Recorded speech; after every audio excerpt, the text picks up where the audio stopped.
अस्सलाम वालेकुम my YouTube family, welcome to Sira family vlog. उम्मीद है जी सब ठीक होंगे, अपने अपने घरों में खूब इंजॉय कर रहे होंगे।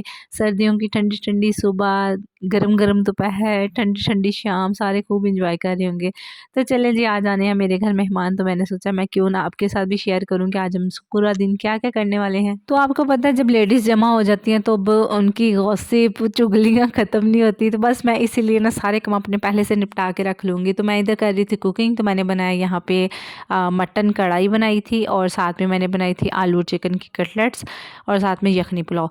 तो मैंने इधर जो मटन की रेसिपी वो मैंने शेयर नहीं की, क्योंकि चैनल पे ऑलरेडी है कि मटन कढ़ाई कैसे बनाई जाती है, वही वाली मैंने सेम टू सेम बनाई थी। तो और अब ये जो है चिकन की कटलेट्स, इसकी मैं शॉर्ट आपको वीडियो दूंगी, क्योंकि ना बहुत ज़्यादा लोगों को जानी थी। तो बस मैंने इस इधर बॉईल करके तो मैंने इसको अच्छे से मैश किया। इसमें नमक, मिर्च, हल्दी, सूखा धनिया, अजवाइन और साथ में हरा धनिया, हरी मिर्च डाल के अच्छे से पीस के तो मैंने इसकी टिक्कियाँ बना ली नॉर्मली, जैसे आप लोग भी बनाते हो। फिर बाद में मैंने इसको अंडा लगा के फ्राई कर लिया। बहुत ईज़ी थी रेसिपी, इसलिए मुझे नहीं लगा कि मुझे ये पूरी रेसिपी शेयर करनी चाहिए, क्योंकि ये तो बच्चे को बनानी आती होंगी ना ये वाली। बस इसमें एक मैंने चीज़ स्पेशल की थी, सिर्फ़ इसमें लहसुन और अदरक पाउडर डाला, तो उससे क्या कमाल का जायका आया था। तो चलिए जी, अब बना लेते हैं हम यखनी पुलाव। तो यखनी बनाने के लिए मैंने इधर डाला है 2 किलो चिकन था, 1.5 लीटर पानी है, उसमें कुछ खड़े मसाले थे, साथ में अदरक था, 2-3 टुकड़े होंगे अदरक के, और साथ में थे 8-10 जवे लहसुन के, और नमक और हल्दी और सूखा धनिया। ये सारा कुछ डाल के मैं इसको पकने रख दूँगी,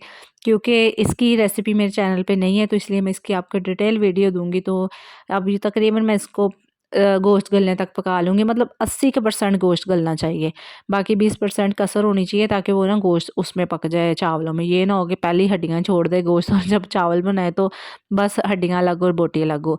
चलिए खैर जी, अब दूसरी साइड पे हम बना लेते हैं तड़का। तो यहाँ पे मैंने प्याज को किया था ब्राउन, और इसमें मैंने डाला अदरक, लहसुन, हरी मिर्ची और टमाटर। अदरक, लहसुन और हरी मिर्ची जो था मैंने पीस के डाला था, बिल्कुल थोड़ा-थोड़ा, क्योंकि हमने यखनी में भी ऐड किया है ना, तो इसमें आप बिल्कुल थोड़ा-सा डालेंगे, जितनी नॉर्मल हांडी में होता है ना, उससे कम डाला था।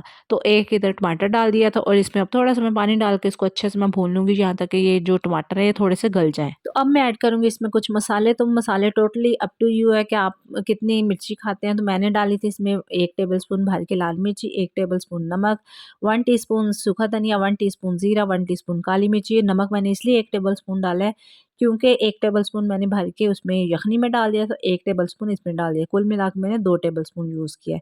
यानी कि मेरे मेरे इधर थे 2 ग्लास चावलों के। तो 1 ग्लास को 1 टेबलस्पून नमक जाता है। जहाँ मर्ज़ी ले जाएँ, एक ही रेशो होगी, बहुत अच्छे बनेंगे चावल, क्योंकि हमने इसमें चिकन भी ऐड किया है ना।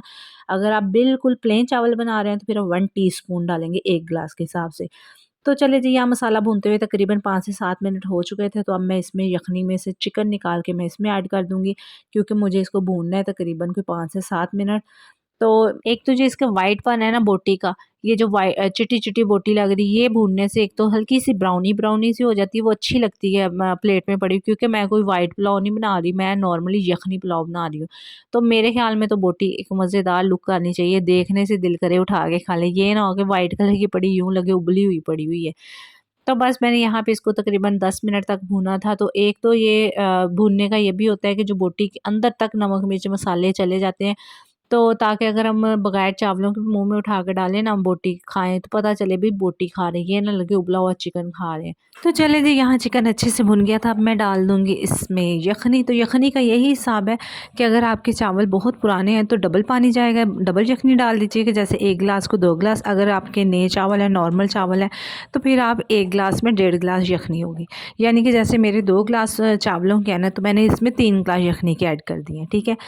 तो चलिए, जैसे ही इसमें उबाल आया यखनी में, तो मैं इसमें ऐड कर दूँगी 1 टीस्पून गरम मसाला और half teaspoon China salt. China salt का ये फ़ायदा है कि बिल्कुल बाज़ारी देगी टेस्ट आता है, जैसे देग के चावलों का होता है ना, सेम टू सेम वही टेस्ट आएगा। तो अगर नहीं जो खाते वो ना डालें भी, मैं तो लाज़मी डालती हूँ। तो अब मैं इसमें ऐड कर दूँगी 2 हरी मिर्चें। ये बाद में इसलिए ऐड कर रही हूँ कि ये ना थोड़ी नज़र आनी चाहिए, जब मैं निकालूँ चावल तो थोड़ी खड़ी-खड़ी नज़र आनी चाहिए। तो अगर आप पहले डाल देंगी तो बिल्कुल ये मर-मुर जाएँगी, पता भी नहीं चलेगा कहाँ गई है। तो चलिए, अब मैं डाल दूँगी इसमें चावल। तो यहाँ पे जी मेरे हाथों को ऑयल लगा हुआ था।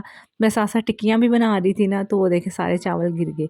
चले खैर, ऐसे बंद होते रहते हैं, जब मेहमानों ने आना हो तो बहुत कुछ होता है। तो नॉर्मल दिनों में यही वाले काम इतने ईजी लगते हैं ना, फटाफट से हो जाते हैं, चुटकी बजाते सारे काम निबट जाते हैं। लेकिन जब मेहमानों ने आना हो ना, तब तो एक सबसे पहले जो बीमारी पड़ती है ना, वो काम वाली को पड़ जाती है। उसने उस दिन ही छुट्टी करनी होती है जिस दिन हमारे घर में काम हो। तो इधर जी 12 बज गए थे, मैं इंतज़ार कर रही थी कि शायद वो मैडम आ ही जाए, मुझे ना ही सफाइयाँ करनी पड़े, क्योंकि 1:30 से 2 बजे आना था मेहमानों ने। फिर मैंने कहा नहीं, टाइम बहुत कम है, इसके इंतज़ार में रही तो मेहमान गेट पे आ जाएंगे, सफाइयाँ नहीं हुई होंगी। तो बस फिर मैंने फटाफट कुकिंग को निपटा के फिर मैंने सफाइयाँ की, क्योंकि अभी सफाइयाँ भी होने वाली थी 12 बजे, और बच्चों को भी रेडी करना था, खुद भी रेडी होना था, सफाई बर्तन भी करने थे, क्योंकि मैं जितने कुकिंग वाले बर्तन होते हैं मैं A to Z सारे वॉश कर लेती हूँ मेहमानों के आने से पहले पहले। तो उनके होते हुए सिर्फ और सिर्फ वही बर्तन हो जो उनके आगे सर्व किए होंगे, बस इसलिए। तो यहाँ पे जी मैंने चावलों की तरफ आ जाती हूँ, मुझे भूल जाता है मैं क्या बात कर रही हूँ। तो चावलों में जब यखनी ड्राई होने लगेगी, तो जैसे नॉर्मल दम देते हैं वैसे ही मैं इस पुलाव को भी दम दे दूँगी। तो तकरीबन 10 से 12 मिनट का इधर दम होगा। तो चलिए जी, जब तक इसका दम पूरा होता है तब तक हम अपने दस्तरखान की रौनक को बढ़ा लेते हैं, क्योंकि रायता और सलाद एक ऐसी चीज़ है कि जिसके बिना ना दस्तरखान में कोई रौनक नहीं होती। ये 4 चाँद लगा देती है हमारे दस्तरखान को। तो इसलिए मैंने फिर इधर 3 तरह की सलाद बना ली थी नॉर्मली, और साथ मैंने रायता बना लिया था हरी मिर्च और हरे धनिया वाला। तो चले जी, मैं आज आपको दिखा देती हूँ अपने आउटफिट। तो ये है जी मेरा ड्रेस, तो ये मेरा रेडीमेड है, मैंने खुद नहीं स्टिच करवाया, और ये है मेरी सीरत का ड्रेस, और ये है अलीशेर का। इन दोनों का ड्रेस ना मैंने सेम सेम किया था कि दोनों को ग्रीन ग्रीन पहना देती हूँ। और हुस्ना का अभी तक कोई डिसाइड नहीं था हुआ, क्योंकि हुस्ना को मैंने उस दिन 2 से 3 पहनवा के देखे थे, दोनों तीनों ही छोटे थे। मुझसे इतनी बड़ी गलती हो गई ना इसकी, जब मैं शॉपिंग करने गई, छोटी सी थी चुन्नी मुन्नी सी, तब माशाल्लाह से इसने हाइट भी निकाली और सेहत भी थोड़ी सी अच्छी हो गई है। तो इसको वो नए ही लटके हुए हैंग हुए सेफ में कपड़े हैं जो छोटे हो गए हैं। तो देखें जनाब इनके प्यार, इनको इतना शौक है ना कि हमारे घर मेहमान आ रहे, इतने खुश हो रहे थे ना। तो यहाँ पे जी देखिए मेरी हुस्ना मैडम को ये कोई तीसरा कि चौथा मैंने इसका ड्रेस जो था वो चेंज करवाया था, तो ये फिर भी काबिले कबूल था, इतना बड़ा नहीं था, लेकिन ये अच्छा लग रहा था, इसको बहुत सूट किया था। जब भी कोई स्पेशल डे हो ना, यानी कि कभी मैंने जाना हो कहीं पे या किसी ने मेरे घर आना, उस दिन इसने इतना कोई तंग करना होता है, इतना कोई तंग करना होता है ना जिसका कोई हिसाब नहीं। कि ये ना इसके लिए मैं ज़्यादातर जाती नहीं ना मैं जाती हूँ, ना कोई इतना हमारे घर आता है। तो इसको ना इतने चेहरों की पहचान नहीं है, तो जब ये नए-नए चेहरे देखती है ना, तो इतना इसने रोना होता है, इतना देखने वाला कहता है कि ये बच्ची कितनी लीचड़ सी है, कितनी लीचड़ सी है। तो बस ये लीचड़ नहीं है, बस ना इसको ना नए चेहरे जब ये देखती है ना, उनसे मानूस होने के लिए इसको ना कोई कम से कम कोई 1 घंटा चाहिए होता है। तो चलिए जी, यहाँ देखें मैंने कुकिंग भी कंप्लीट हो गई थी, बर्तन मैंने सारे वॉश कर लिए थे, देखे सारी पतीलियाँ-शतीलियाँ सारा कुछ मैंने मांज-मूंज के रख दिया था। तो ये यहाँ पे ये दूध था बड़ा हुआ, और ये अभी मैंने स्टैंड में लगाने हैं बर्तन, क्योंकि आपको पता है वो सामने टोकरी पड़ी हुई है, उसमें अभी गीले हैं बर्तन, तो मैं गीले नहीं लगाती, फिर ना वो सारी शेल्फ़ों पे पानी और पानी हो जाता है। तो चलें जी, यहाँ पे भी मैं दिखा देती हूँ। वो लड़ियाँ जो थी ना वो ऊपर थी, तो मैंने कहा चले ये भी आपके सामने फेंक देती हूँ, ये बड़ी प्यारी लगती हैं। मेरा घर बहुत बड़ा नहीं है, लेकिन अल्हम्दुलिल्लाह बहुत प्यारा है, क्यूट सा है, सोना सा, बहुत प्यारा लगता है मुझे अल्हम्दुलिल्लाह मेरा घर। तो ये है जी मेरे घर का गैराज, और विद सहन, विद वॉशरूम, विद बरामदा, ठीक है। तो ये एक इधर वाला कमरा और इधर वाला कमरा, मतलब ये एक है जिस पे हमने ज़मीन पे ना मैट्रेस बिछाया हुआ है कारपेट क्योंकि ना इस रूम में एसी लगा हुआ है, तो आपको पता है एसी वाले रूम में ज़्यादा सारा फर्नीचर रख देना तो कूलिंग ही नहीं होती। तो बस ये जो सोफ़े है ना, ये भी बस सर्दियों में रखें, गर्मियों में ये भी इस वाले रूम में होते हैं। तो सर्दियों में ये वाला रूम यूज़ करते हैं, गर्मियों में वो वाला रूम यूज़ करते हैं। तो चलें जी, यहाँ पे ना मेहमान आ गए थे कि नहीं आए थे? मुझे लगता है नहीं आए थे अभी, हाँ, नहीं आए थे, क्योंकि अभी हम बलून फुला रहे थे यहाँ पे। तो मैं इधर कह रही थी, मैंने कहा बस अब आने वाले मेहमान, तो बच्चों ने मेहमानों के आने से पहले कोई 5 से 7 बलून जो थे फोड़ दिए थे। तो जी इधर मेहमान आ गए थे, तो फिर मैंने कहा कि इससे पहले कि बहुत लेट हो जाए, क्योंकि 2:30 बज गए थे, तो मैंने कहा फटाफट खाना लगाना है, पहले नंबर पे ना इस केक कट कर लेते, क्योंकि फिर ना वो सारे बलून फूट फट जाने थे। तो मैंने कहा नहीं, पहले केक काट के बाद में हम खाना खाएंगे। Birthday to you, happy birthday dear Husna, happy birthday to you Husna. मैं आगे नहीं, चलो आ गया आने में, नहीं हाथी आंदे बस वो ऊपर स्पून से ले आंदे, ठीक है देने खा थोड़ा। ज़ैनब इधर चल। किड्डा बड़ा मुंह खोलिया मेरी धी ने। सीरत की बर्थडे है। सीरत कट करो बेटे। वीडियो हाले चलती रहने दो। हैप्पी बर्थडे सीरत।